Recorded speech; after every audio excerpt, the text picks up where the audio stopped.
Hey there, everybody. Great show today coming in for In the Hoop. We're going to talk about the West, the debacles, and, maybe what Jason's predictions are going on right now. So let's get into it. Welcome into the Sports Buffoons Podcast.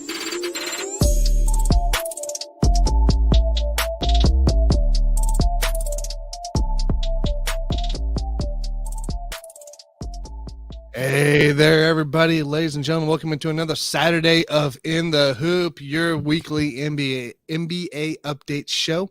My name's Tanner Dawson of the Whiskey Sports Podcast. I'm joined by JG of the Sports Buffoons. JG, what's up, dude?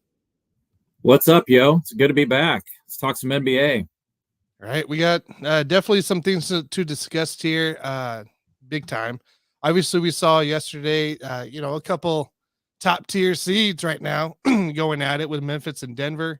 Denver ended up pulling ahead there towards the end, taking care of business. But the West in general, I feel like it's just an open field, honestly. Unlike the East, where you got your main three teams, but the West here is just it's insane. What's some of your thoughts here? Because you got Phoenix and Golden State, and you even had the Clippers in that prediction a week ago or so. Is that still the case for you? So there's not a whole lot of separation in the West, and it's been that way since the beginning of the year. At some point, you had Golden State and the Lakers, who were both out of the play-in, and since then, a lot has changed. But you still look at the Lakers. I think most of us are counting Lakers out, which would be a correct assessment. They have no shot at winning anything this year. But as they stand right now, they're still only 9 games out of the number 2 seed. So just to give you an idea of the separation there, Golden State, who was playing just awful for basically the whole first half of the season, they were playing terribly. All of a sudden, you look up, they are the 5 seed, and they're only 5 games out of number 2. So not a whole lot of separation. I know a lot of people were talking about, well, what are we going to do if Phoenix ends up playing Golden State in the first round? Those are the 2 best teams in the West. Well, I mean, in theory, that could happen, but it's not going to be in those 2 positions. Phoenix is not going to be the 4 seed. Golden State is not going to be the 5 seed. So, I could see a potential like 2-7 matchup or a 3-6 matchup and still see those 2 teams playing the first round. But we've got such a long way to go. And so it's going to change literally on a daily basis. So you just got to keep your eye on the standings. I still have basically Phoenix and Golden State as the 2 front runners. And a lot of people say, well, how can you say that? They're both 10 and 11 games back of first place right now. And that's true, but we've seen it for decades in the NBA. When you're a team that has championship pedigree, like the Golden State Warriors, or a player, as in Kevin Durant, who's got championship pedigree, these guys don't care about the standings. They don't care what seed they have. To be a top seed in this league, yeah, I mean, I'm sure Denver feels really great right about now. Like they think that they're a legit contender, but they're not. We've seen this over and over again. These front-running teams that end up with the number 1 seed, they just kind of run away with the conference. And when they don't have any championship pedigree, they get into the playoffs. And yeah, they might make to the second round. They might make to the conference finals if they're lucky. But you can look at all these teams, man. Denver, you look at Memphis, Sacramento, Minnesota, Clippers. These teams have never done anything, right? So why would you expect them to do anything this year? The one exception I would say on that list is Dallas, because Dallas has actually accomplished something. Before they got Kyrie Irving, they reached the conference finals last year. So I will throw Dallas into that mix, even though they don't have championship pedigree. They do have experience going deep into the playoffs. And so I give Dallas a fighting chance. those two guys started off slow. Kyrie and Luka got off to a slow start together. That's to be expected. That happened with the big three in Miami back in the day. They didn't win a championship in their first year, but it'll take a while for Kyrie and Luka to get some chemistry, but I would certainly put them into the mix.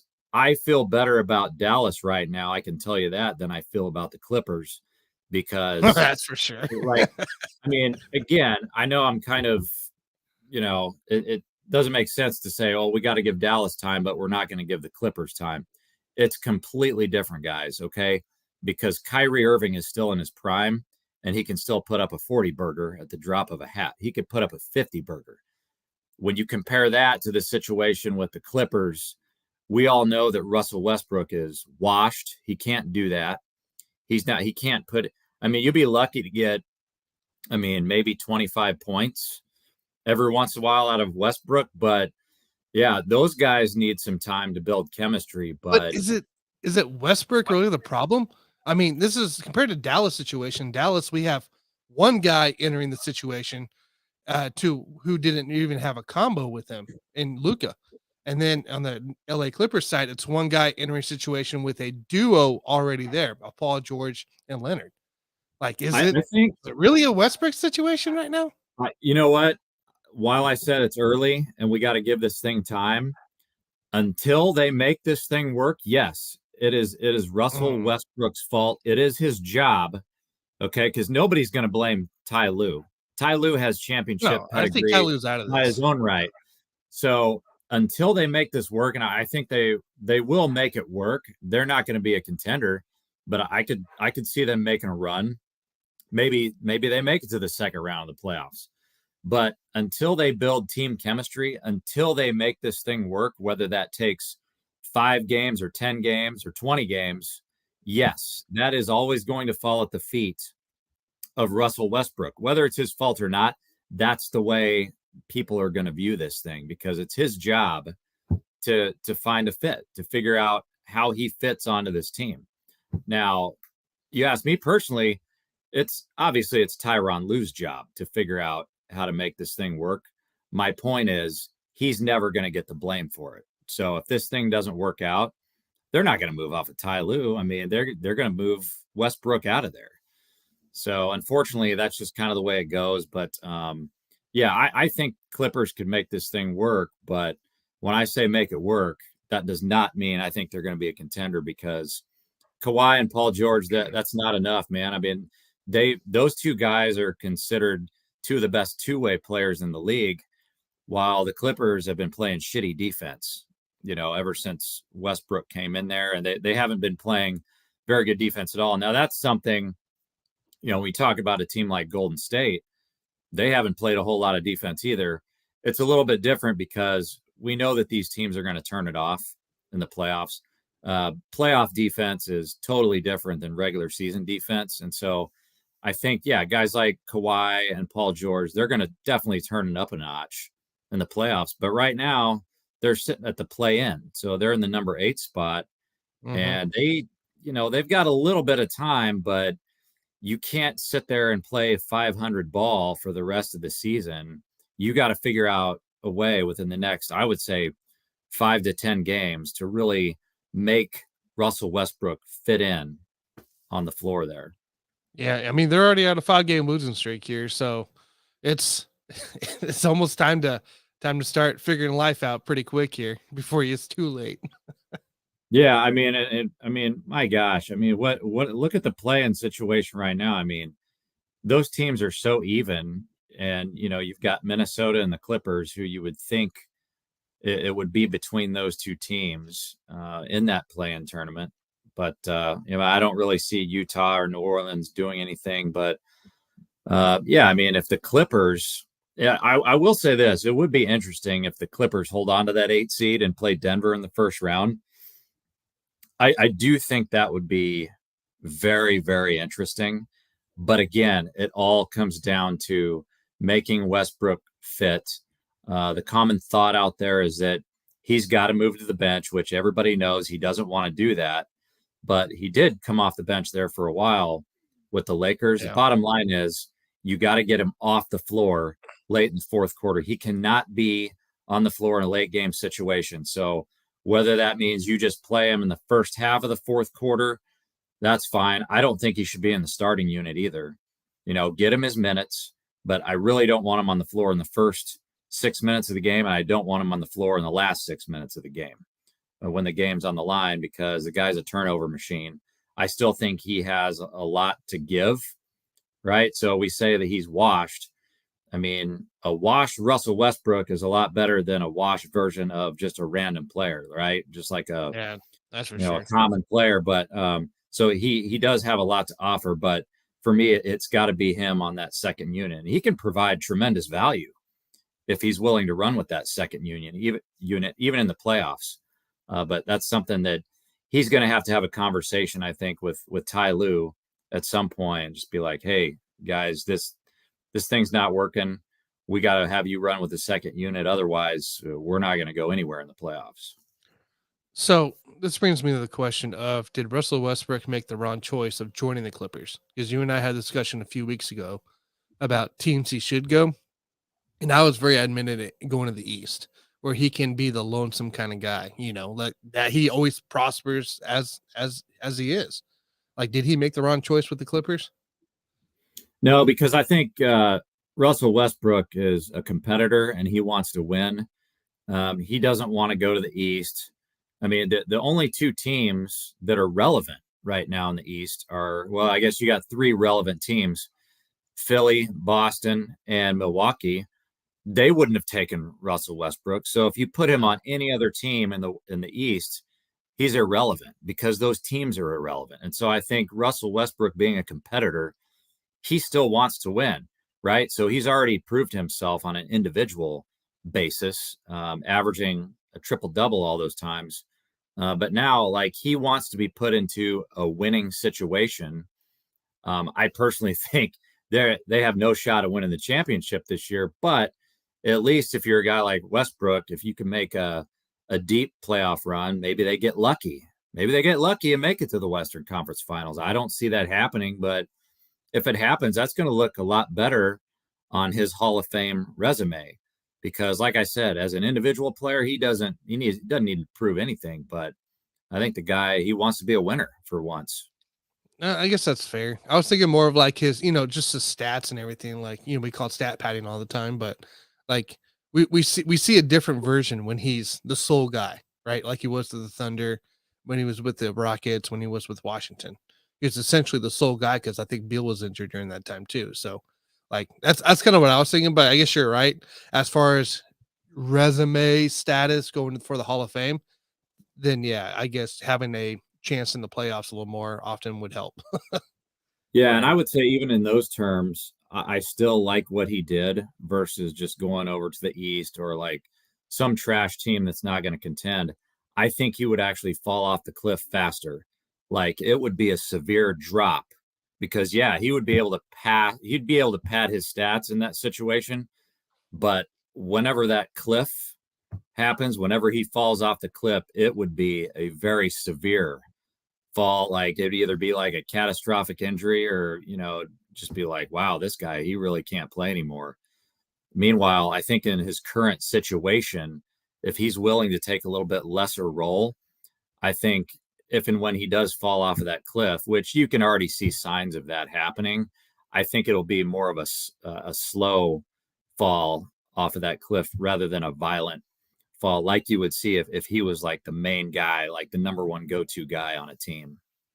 Right. That's fair. That's fair. So let's hop back into the top section of the West real quick here, because Denver and Sacramento are just nonstop winning. Right. Phoenix has Durant now. They're going to figure out how to continue winning and be consistent. So Memphis could be in a lot of turmoil. I think they lost Brandon Clark last night.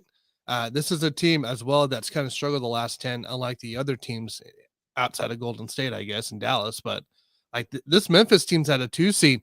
I could easily see this team currently be down to at least a 4 or 5 by the end of the year. Is that your thoughts as well for Memphis?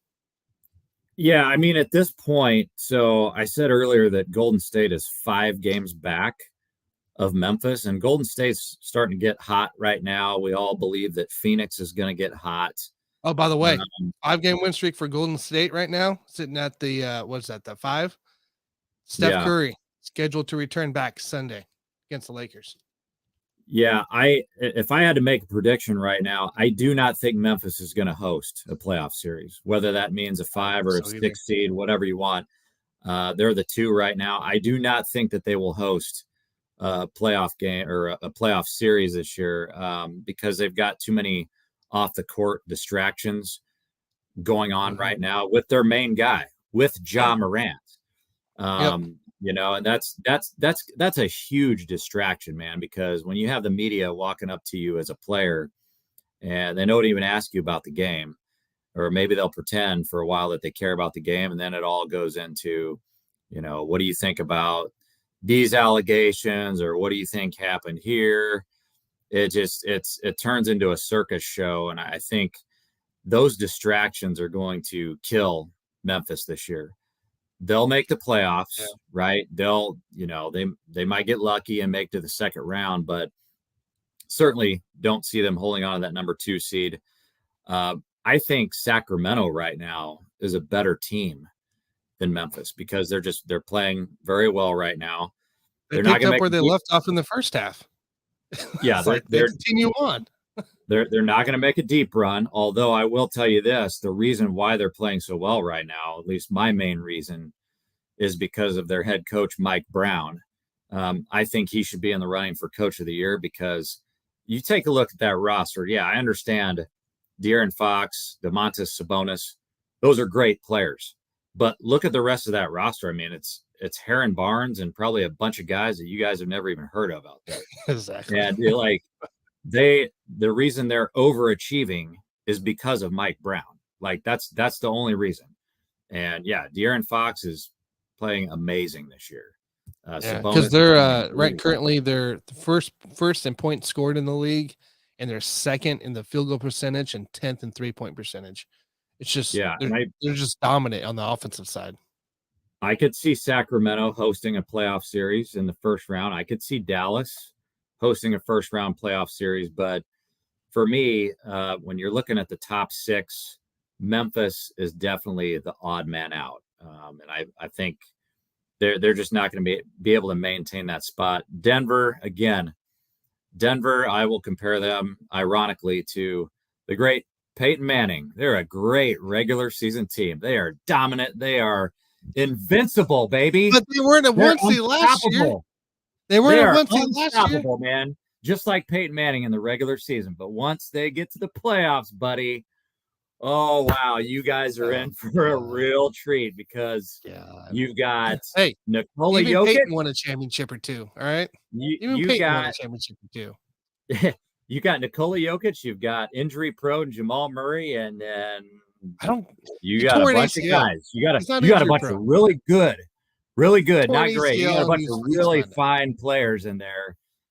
So I think it happens like not every year, but a lot of years where you just have this front runner and everybody thinks, oh my gosh, look at Denver. Oh my gosh, they're going to win the championship. And dude, I won't be shocked if they get knocked out in the first round. Now that depends on who they play, but by the same token, I will be shocked if they make it out of the second round. Okay. And I don't care who they play. There's so many teams that could mop the floor with them in the playoffs because there's no playoff experience. There's nothing there. I mean, you've got the MVP of the league, and then to me, you got a bunch of guys. I mean, Jamal Murray, in my mind, used to be a superstar caliber player until he got to the point where he couldn't stay on the floor consistently. He was out for 1 year. We don't know what to expect from that guy in the playoffs. I mean, you really think Aaron Gordon is going to be a consistent guy in the playoffs? I think he's a great role player, but I don't think he's the consistent guy that everybody wants. I will tell you this. I'm glad they picked up Reggie Jackson because that's a guy that does have some playoff experience. So a guy like that's going to certainly help a lot with his veteran leadership. But no, these guys are pretenders, man, and they are not going to make a deep run. So, I mean, I would take the Clippers over Denver. I mean, I would even take, like, if they ended up matching up with Minnesota, for example, in the first round. I think that would be a very interesting series. I think Denver would win, but that's a 7-game series. That would have 7 games written all over it. Because Okay. Minnesota, I mean, Anthony Edwards he's a freaking dog, man. He Now is. he doesn't have a whole lot of other dogs to work with on that team, but I could see them. That would be a great first round matchup that I would love to see because again, Denver would win, but it would not be a blowout like all you guys probably think it would be. Okay. All right. Let's do this here. I'm going to ask you this every Saturday leading up to the playoffs. I want JG's Western Conference 1 through 8. 1 through 8, huh? All right. Yeah. Now you're talking by the end of the regular season By the before end the of the regular playoffs. season, this is the rankings that's it's going to be, and this is your prediction. Every Okay. week we're gonna update it every week, but this is the end of the regular season. This will be the standings. All right. So for right now, this would be my 1 through 8. I would go with obviously Denver at number 1. I do not think anyone's going to catch them. Number 2, I am going to go with Phoenix. That's a jump. All right. Number 3, I will go with Golden State. Number 4, I will go ahead and go with Dallas. Number 5, Sacramento. Number 6, give me the Clippers. Number 7, give me Memphis. Number 8, give me the Wolves. The Wolves. All right. Interesting. So you had Sacramento having a downfall kind of towards the last month of the season then.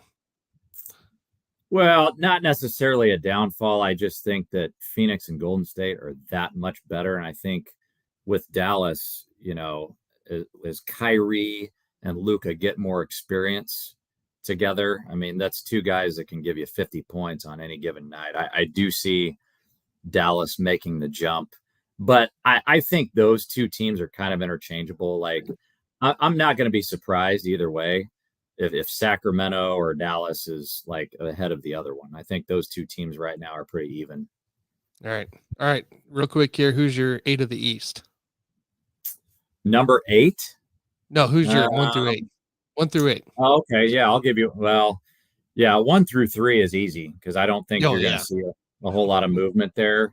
Not at all. If you're taking me out to 8, I mean, gosh, I'm tempted to just leave Toronto and Washington out of there.